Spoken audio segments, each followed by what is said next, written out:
Hello everyone, my name is Prakhar and welcome to this very interesting video. तो इस video में हम दो चीज़ देखेंगे। फर्स्ट, निफ्टी वीकली व्यू कि यार निफ्टी में क्या नेक्स्ट लेवल्स हो सकते हैं, निफ्टी में क्या आपको फ्रेश पोजीशन बनानी चाहिए, मार्केट क्रैश हो जाएगा क्या। जैसे कि आपको सबको पता है कोविड का थर्ड वेव आ रहा है, तो उसके कारण से डरने की ज़रूरत है क्या, ये सब चीज़ें। And secondly I will give you two stocks that are direct beneficiary of budget 2022। तो जैसे कि आपको पता है कि बजट 2022 आने वाला है 15 दिनों में, तो उसके लिए मैं आपको दो स्टॉक्स दूंगा। और एक इंपॉर्टेंट चीज, ये जो दो स्टॉक्स हैं ये as per my research short term में अच्छा गेन दे सकते हैं, तो don't consider this as a financial advice. अपना खुद का रिसर्च कर लें, उसके बाद ही इन्वेस्ट करें। So let's start this video. तो लोग मेरे को ये पूछते हैं कि यार कोविड का थर्ड वेव आ रहा है, इंडिया में केसेस बहुत राइज हो रहे हैं, तो क्या इंडियन मार्केट गिरेगा। तो सबसे पहली चीज ये जान लो कि कोविड का ये जो थर्ड वेव है इसका स्प्रेड बहुत बड़ा है, बट जो मॉर्टेलिटी रेट है वो बहुत कम है, और इसी कारण से मार्केट को बिल्कुल भी डर नहीं है कोविड का। तो सबसे पहली चीज ये क्लियर कर लो कि मार्केट को बिल्कुल डर नहीं है ये कोविड के थर्ड वेव का। जो डर था उसके कारण ऑलरेडी मार्केट गिर चुका है। ठीक है। So as far as covid third wave is concern, Indian market will not fall. दूसरे रीजन के कारण मार्केट भले गिर सकता है, जैसे कि यूएस के बॉन्ड यील्ड बढ़ गए, ग्लोबल मार्केट बहुत ज्यादा फॉल हो गया, या फिर यूएस में इंटरेस्ट रेट बढ़ गए, तो इन सब चीज के कारण गिर सकता है। बट इंडिया में कोविड के थर्ड वेव के कारण मार्केट नहीं गिरेगा। Okay, now let's go to check the chart of Nifty. Now as you can see this is the plain chart of Nifty in a weekly time frame. ठीक है, यहाँ पे एक कैंडल एक वीक का टाइम फ्रेम दर्शाता है।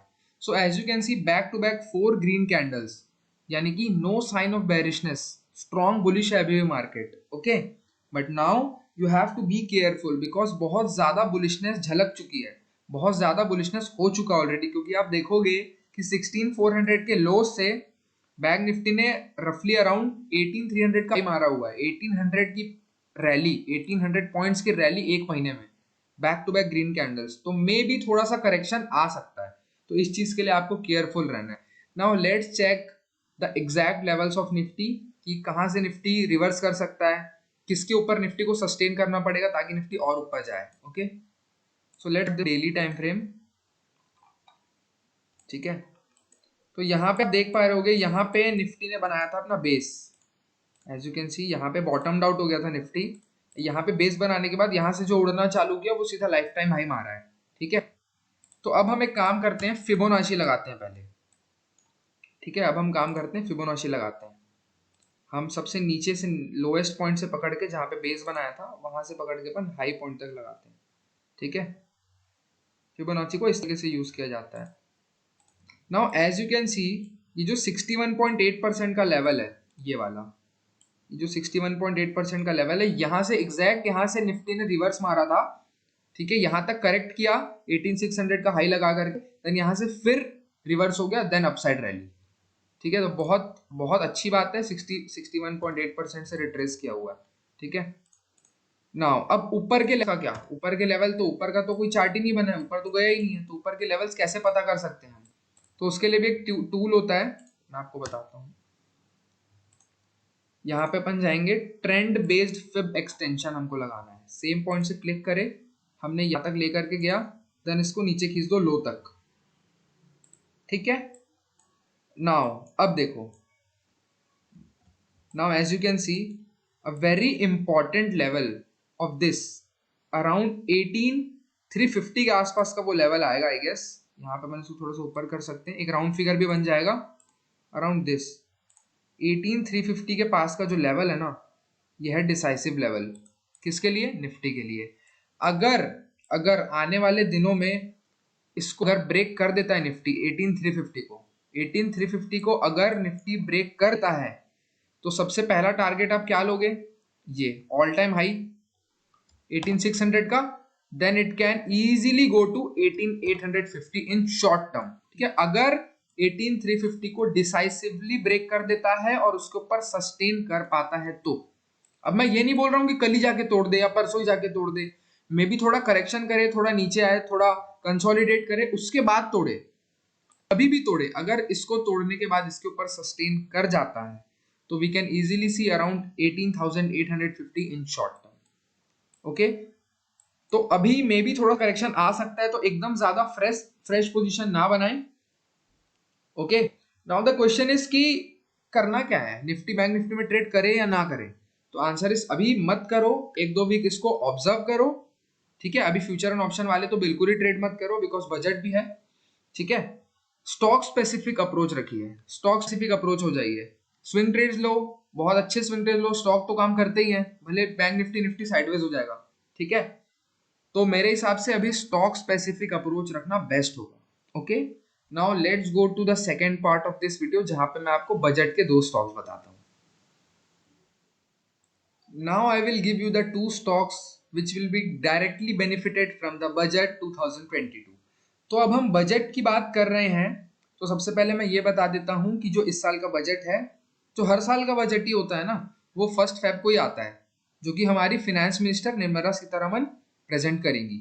Okay, तो बजट के पहले कई सारे अनाउंसमेंट आएंगे, रिपोर्ट्स आएंगी, लेकिन जो मेन डे ऑफ एक्शन होता है वो होता है 1 फेब को।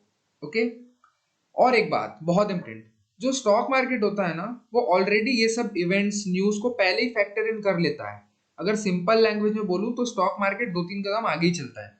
तो अगर आप ये सोच रहे हो कि पहले बजट आएगा, बजट का अनाउंसमेंट होगा, फिर स्टॉक्स में तेजी आएंगी, ऐसा नहीं होता है। जो स्टॉक में तेजी आनी होगी वो बजट से पहले ही आ जाएगी और बजट के दिन प्रॉफिट बुकिंग हो जाएगी वहां से। ओके, तो अब हम जानते हैं कि वो दो स्टॉक्स कौन से हैं। So the first stock is Tata Power. So I will open here. So this is the screener.com. Okay. अब टाटा पावर क्यों? क्योंकि हमारी जो गवर्नमेंट है ना, वो इलेक्ट्रिक व्हीकल को लेके या फिर इलेक्ट्रिक मोबिलिटी को लेके बहुत ज्यादा एग्रेसिव है। आने वाले समय में पावर कंजम्पशन बहुत बढ़ने वाली है, इलेक्ट्रिक चार्जिंग स्टेशन स्टैब्लिश होने वाले हैं, दैट्स वाई टाटा पावर को बहुत ज्यादा बेनिफिट होगा। तो अगर कोई भी मेजर अनाउंसमेंट होता है, चाहे वो चार्जिंग स्टेशन को लेकर हो या फिर वो पावर रिलेटेड हो, तो मेरे हिसाब से Tata Power will be the major beneficiary. And also they have targeted to establish 10,000 electric charging stations by 2025। this is such a big number। okay, तो फिलहाल मेरे हिसाब से पावर सेक्टर पे बेट करने के लिए Tata power is a great player. ना अब उसके फंडामेंटल्स अपन देखते हैं। अब देखो, मैं ये नहीं बोलूंगा कि अपने सेक्टर का बेस्ट स्टॉक है, ठीक है, ये बेस्ट नहीं है but one of the best है। रिटर्न ऑन कैपिटल एम्प्लॉयड इतना ज्यादा नहीं है, 7% ही है, ठीक है। प्लेज्ड परसेंटेज है 1.40% का। पीई भी थोड़ी ठीक ठाक है, पी रेशो 50 है, इंडस्ट्री पी से ज्यादा है, मतलब स्लाइटली ओवर वैल्यूड ही है अभी भी।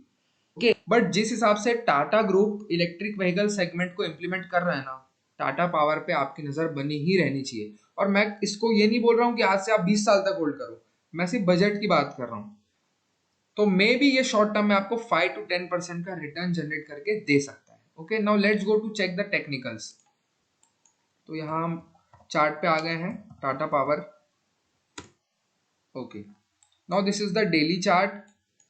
तो आप यहाँ पे देख पा रहे हो simple flag and pole pattern का था, या सिंपल ट्रेंड लाइन का ब्रेकआउट हुआ, उसके बाद रैली चल गई।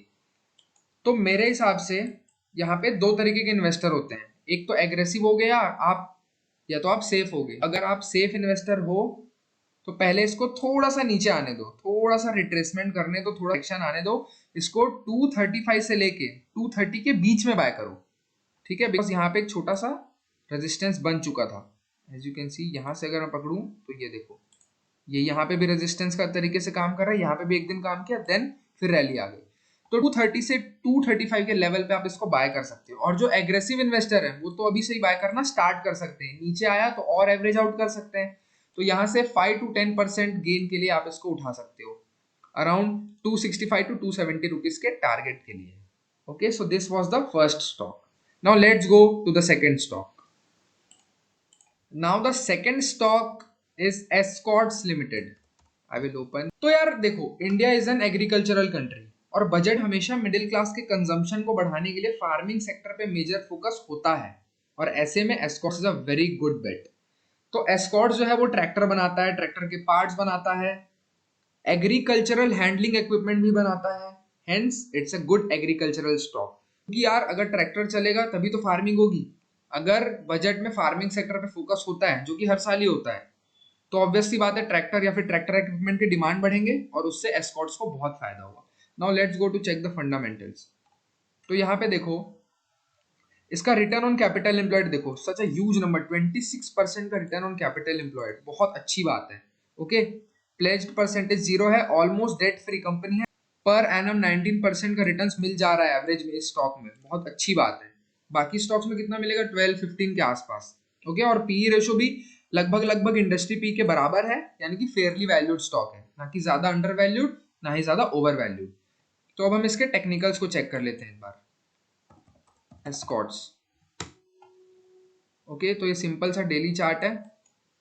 यहाँ पे आप देख पा रहे हो बहुत अच्छे तरीके से रनअप कर चुका है और अभी रिट्रेसमेंट मोड में भी है। अब यहाँ पे आप देखो बहुत अच्छा बेस बना दिया था यहाँ पे अराउंड 1800, राउंड लेवल भी है बहुत बड़ा 1800। तो यार एट दिस प्राइस लेना बहुत ज्यादा एग्रेशन हो जाएगा, ठीक है। तो मेरे हिसाब से इसको थोड़ा सा नीचे आने दो, इसको थोड़ा सा नीचे आने दो अराउंड यहाँ तक, अराउंड 1820 या फिर 1830 के आसपास। 1800 पे मिल जाए तो बहुत बढ़िया है। 1820, 1830, 1800 के आसपास आप इसको बाई करना स्टार्ट कर सकते हो with the stop loss of 1800 rupees, ठीक है, क्योंकि उसके नीचे ये शॉर्ट टर्म में बहुत जल्दी नहीं जाएगा, ठीक है। तो उस प्राइस पे आप बाय करके 5 to 10% के एम के लिए आप वहां पे इसको बाय कर सकते हो। को इजीली अगर आप लेट से अपन सोचते हैं कि आप इधर बाय करते हो 1820 के आसपास, देन आराम से आप 5 to 10% का एम करके इसको ले सकते हो अराउंड 1970 के टारगेट के लिए। Okay, so this was the two picks, ठीक है। ये दो स्टॉक्स पे आप फोकस बना के रखना और मेरे बोलने पे इन्वेस्ट मत करो, क्योंकि always consult your financial adviser, या खुद अपनी रिसर्च करें उसके बाद ही इन्वेस्ट करिए। Okay, this was just for educational purposes. So thank you, and अगर वीडियो पसंद आए तो लाइक और शेयर करना ना भूलें, and do subscribe to our channel. Bye.